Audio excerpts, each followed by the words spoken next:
Hubungan Amerika Serikat dengan Israel dikabarkan mulai retak. Terkini pejabat senior Amerika dengan tanpa disebutkan namanya mengkritik keras pemerintahan Benyamin Netanyahu.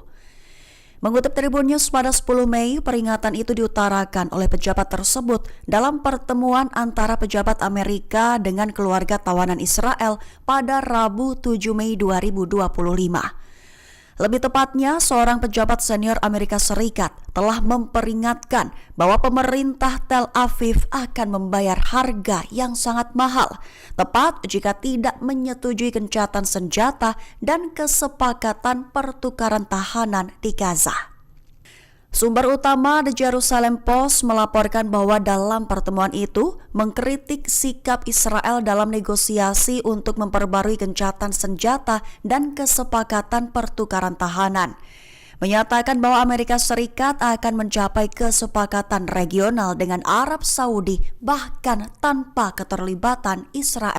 Luncuran rudal balistik ke-28 Yaman picu kepanikan massal di Tel Aviv. Sirene massal meraung keras membuat warga sipil berlarian mencari tempat perlindungan. Mengutip Al-Mayadin pada 10 Mei, hal itu diumumkan oleh militer Israel dalam unggahannya di X pada 9 Mei 2025. Menyatakan bahwa rudal telah diluncurkan dari Yaman, memicu sirine serangan udara di wilayah yang luas meraung. Mulai dari Al-Quds hingga Tel Aviv yang diduduki, hingga Hashvila, Kusdan, dan bahkan Al-Khalil. Rekaman yang beredar di media sosial pun menangkap pemandangan kekacauan, di mana saat para pemukim meninggalkan pantai dan bergegas ke tempat perlindungan bom di tengah meningkatnya kepanikan di Tel Aviv dan daerah sekitarnya. Diketahui serangan rudal balistik yang memicu kepanikan itu adalah rudal ke-28 sejak serangan pertama Maret 2025 lalu. Diklaim bahwa sistem pertahanan Israel gagal mencegat rudal tersebut, mencerminkan meningkatnya jangkauan dan presisi kemampuan jarak jauh dari militer dan perlawanan Yaman.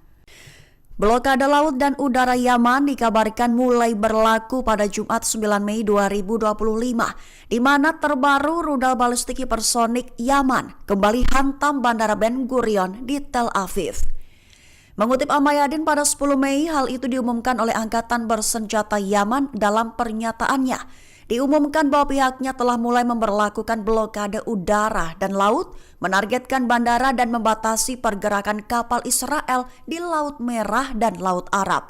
Terbaru pada Jumat 9 Mei, Yaman telah melaksanakan operasi militer kualitatif yang menargetkan Bandara Ben Gurion.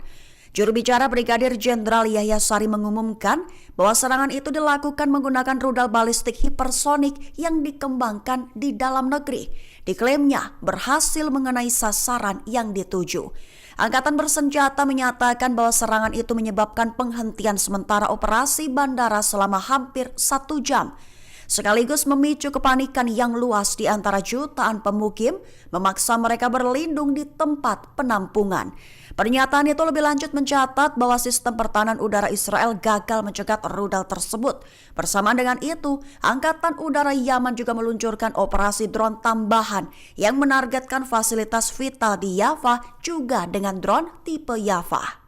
Detik-detik Brigade Al-Qassam menargetkan 12 tentara Israel di wilayah Rafah. Imbas penyergapan tersebut, tentara IDF mengalami kritis hingga tewas terjebak di bawah runtuhan bangunan. Mengutip KBRI pada 10 Mei, hal itu terlihat dari video yang dirilis Brigade Al-Qassam sayap militer Hamas dalam operasi Gerbang Neraka, memperlihatkan video aksi penyergapan kompleks yang menyasar tentara Israel di dekat persimpangan Al-Masru Rafah. Dalam pernyataan lain, ia mengonfirmasi bahwa para pejuangnya telah menargetkan pasukan yang berlindung di dalam sebuah rumah dekat persimpangan tersebut. Persenjataan yang dipakai adalah dengan 2 peluru TBG, menewaskan dan melukai mereka. Kemudian Al-Qassam maju lagi ke arah rumah yang menjadi target dan menghabisi anggota pasukan IDF yang tersisa dari jarak dekat dengan senjata ringan.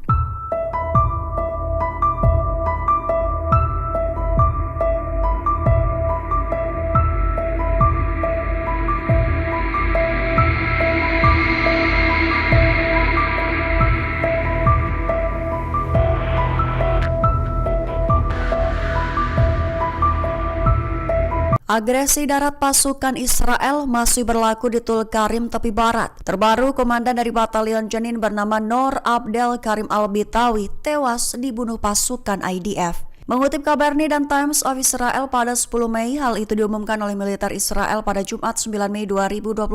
Dilaporkan bahwa anggota unit elit polisi Yamam, agen Shin Bet dan pasukan IDF mengepung sebuah rumah di Nablus tempat Nor Bitawi bersembunyi, membunuhnya bersama seorang lainnya. Militer Israel mengklaim bahwa Bitawi adalah sosok yang bertanggung jawab atas aliran dana ke Jenin dan desa-desa lain di daerah tersebut, bertindak untuk merekrut dan mempersenjatai kelompok guna melakukan serangan terhadap pasukan IDF. Bahkan juga diklaim sebagai sosok yang bekerja untuk membuat alat peledak dan menanamnya di daerah Jenin. Sehingga bisa dibilang Bitawi adalah sosok yang telah dicari selama berbulan-bulan oleh IDF.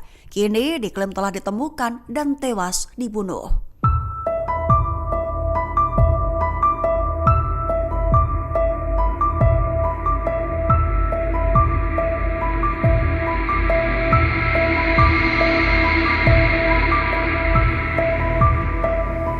Brigade Al-Qassam sayap militer Hamas melaporkan telah menangkap 19 tentara IDF. Sementara itu militer Israel mengakui kematian dari 2 tentaranya. Mengutip kabar ini pada 10 Mei, hal itu diumumkan oleh Al-Qassam dalam pernyataannya pada Jumat 9 Mei 2025. Diumumkan bahwa pada Kamis 8 Mei, di mana 2 pasukan Israel yang terdiri dari 19 tentara mengalami luka kritis hingga tewas. Mereka menjadi korban tangkap dari Hamas di lingkungan Al-Tanur di sebelah timur Rafah. Lebih lanjut, Brigade Al-Qassam juga menargetkan pasukan infanter Israel yang terdiri dari 7 tentara dengan alat peledak berkekuatan tinggi. Lokasinya di dekat Masjid Omar bin Abdul Aziz di lingkungan Al-Tanur di sebelah timur Rafah. Sementara itu, tentara Israel mengakui dalam sebuah pernyataan bahwa 2 tentara dari Brigade Teknik dan Golani tewas. Juga 2 perwira serta 2 tentara terluka parah dalam pertempuran di Rafah, selatan jalur Gaza tersebut.